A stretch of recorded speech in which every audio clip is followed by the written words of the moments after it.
말씀을 해볼까 합니다. 오늘 간구라는 것은 음행, 음란 같은 얘기예요. 그런데 이건 눈이죠, 눈. 그죠? 눈, 알렙, 나 아프니까 알렙, 폐. 눈이 뭔지 설명했죠? 항상 주님은, 하나님은, 알지 못한 하나님은 항소 둑불로 오고 또 물고기 2마리로 와요. 그래서 보이는 것, 보이지 않는 것. 그죠? 그게 규정된 거예요. 그거는 변함이 없는 거예요. 그러면 지금 옛신랑은 누구죠? 옛신랑은 율법이죠. 율법이고 또 누구예요? 마지막에 대표 예수란 말이에요. 그럼 예수가 죽지 않았는데 내가 새로운 신랑한테로 만약에 장가가든 시집가면 그게 간거예요. 그게 눈이란 말이에요. 그 다음에 알렙이라는 건 배우는 거죠. 그렇죠? 뭘 배우죠? 예수는 왜 죽어야 되는지, 예수가 왜 그리스도로 우리 안에 들어와야 되는지, 또 옛신랑이 누군지 새신랑이 누군지를 정확히 배워야 되는 거예요. 그래야 내가 입을 열어서, 그렇죠? 하나님을 안다, 천국을 안다, 지옥을 안다, 죄를 안다, 복음이 뭔지 안다 말할 수 있는 거예요. 그래서 옛신랑도 선하고 거룩하다라고 지금 본문에 얘기합니다. 그죠? 그럼에도 불구하고 옛신랑은 죽어야 되는 거예요. 그래야 우리가 절대 음녀나 음란이 되지 아니하고 음행이 되지 아니하고 오히려 주님께서 기뻐하는 삶을 살 수 있다는 것이죠. 그러나 옛신랑이라는 그 율법 예수는 우리들에게 행위를 강조합니다. 그렇기 때문에 그 행위는 우리가 아무리 바르게 하고 착하게 하려 해도 내 안에서 일어나는 그런 그쵸 도덕적인 그런 짜증들이나 이런 것도 해결할 수가 없게 되는 것이죠. 그래서 옛신랑에서 죽으면, 옛신랑에 대해서 죽으면 너희는 해방받았느니 그렇게 말하면서 새신랑한테 가도 절대 간부가 되지 아니하리라고 얘기해 주는 거예요. 그러니까 새신랑이 얼마나 좋아요. 옛신랑은 요구하잖아요. 너 율법 지켜? 성경 지켜 요구하는데 새신랑은 요구하는 게 아니라 내가 네 안에서 살아줄게. 너의 모든 것 내가 다 책임져 줄게. 이렇게 얘기해 준단 말이죠. 그리스도는. 그러니 옛신랑 냄새나는 것은 십자가로 넘겨버려야 당연하다는 거죠. 그 옛신랑이 우리 안으로 들어오면 뭐가 되죠? 사람 생각이죠. 사람의 생각 방법. 여러분들은 사람의 생각 방법이 옛신랑이라니까요. 그거와 간음하는 거예요. 간음이라는 게 육적으로 보면 다른 남자 다른 여자 이런 거지만 주님은 그런 얘기를 하지 않아요. 그런 게 없으면 결혼하지 않아요. 그 여자를 보고 그 남자를 보고 마음이 동해야 결혼한단 말이에요. 그걸 준 거란 말이에요. 그런데 내 생각과 하나님의 생각을 구분하지 못하면 그거를 간부, 그거를 음란, 그거를 음행이라고 얘기하는 거예요. 세상 사람들이 하는 거는 그거는 그냥 기초적인 그런 거예요. 그런 얘기를 하는 게 아니라고. 그래서 우리는 새 신랑으로 말미암아 영원한 엘류데리오 자유를 누릴 수 있는 것이죠. 새 신랑으로 인해서. 그러면 오늘 이 간구라는 나아프가 또 성세 어떻게 쓰였나 우리가 좀 살펴보도록 하겠습니다. 마태복음 5장 27절로 32절에 보면 이렇게 말씀해요. 옛사람에게 말한 바 이렇게 말해요. 살인하지 마라 그러죠. 간음하지 마라. 형제에게 욕하지 마라 이런단 말이에요. 옛사람한테 분명히 얘기했습니다. 그러나 옛사람은 뭐밖에 내놓을 게 없어요. 간음이라는 열심히 착하게 살게요 바르게 살게요 그거밖에 못 내놓는데 그걸 이룰 수가 없어. 나 착해요 태어날 때부터 착해요 바래요 했는데 몇 번에 대해서 그르치는 일을 하면 성질이 확 나버리죠. 깨져버리죠. 그게 옛사람이라는 거죠. 그러면서 옛사람이 또 얘기하잖아요. 32절에 만약에 그 신랑이 죽지 않았는데 내가 딴 데로 가면 그 사람도 간음하는 거고 니도 간음하는 거야 그런다고.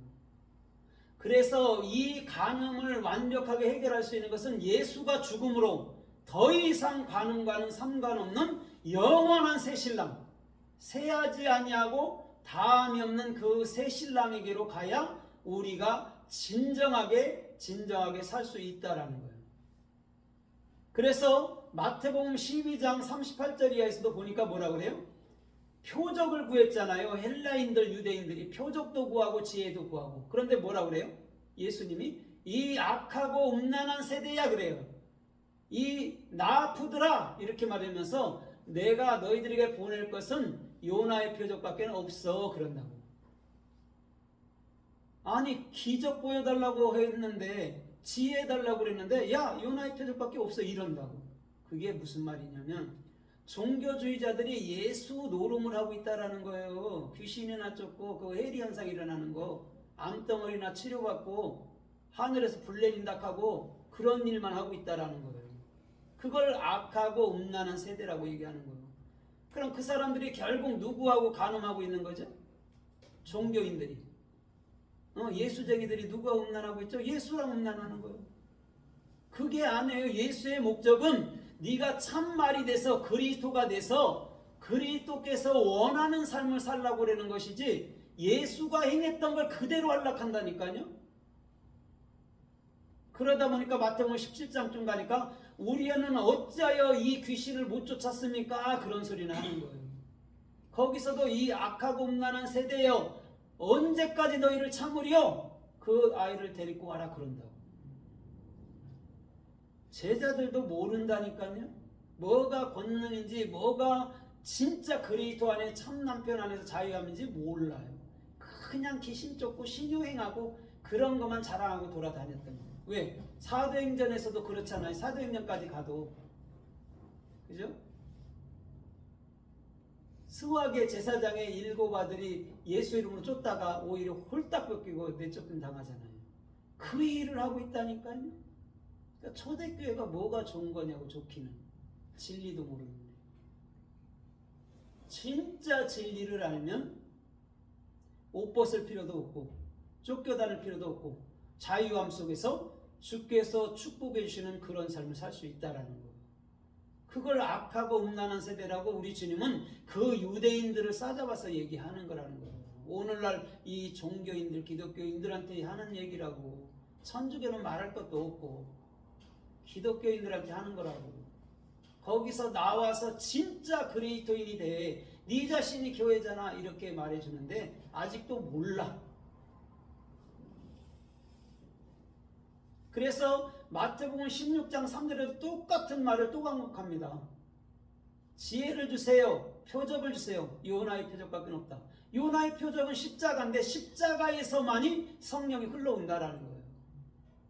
그걸 모르면 그냥 종교 노름으로 우리도 빠질 수 있다니까요. 그런데 그것을 정확히 알게 되면 절대 종교 노름은 하지 않아요. 왜? 때에 따라서 주님 필요하면 그쵸? 육신의 질병도 또 필요한 것들도 해결되는 거예요. 그거는 이건 해결해 줘야지요. 그것이 아니에요. 주님 뜻대로 당신의 뜻에 맞게 해결하고 축복하고 역사하고 열매 맺게 하는 거예요. 전날에는 내가 주인처럼 했지만 지금은 그리스도가 내 주인이라는 것이죠. 그래서 한 사람이 두 주인을 섬길 수 있대요, 없대요? 예?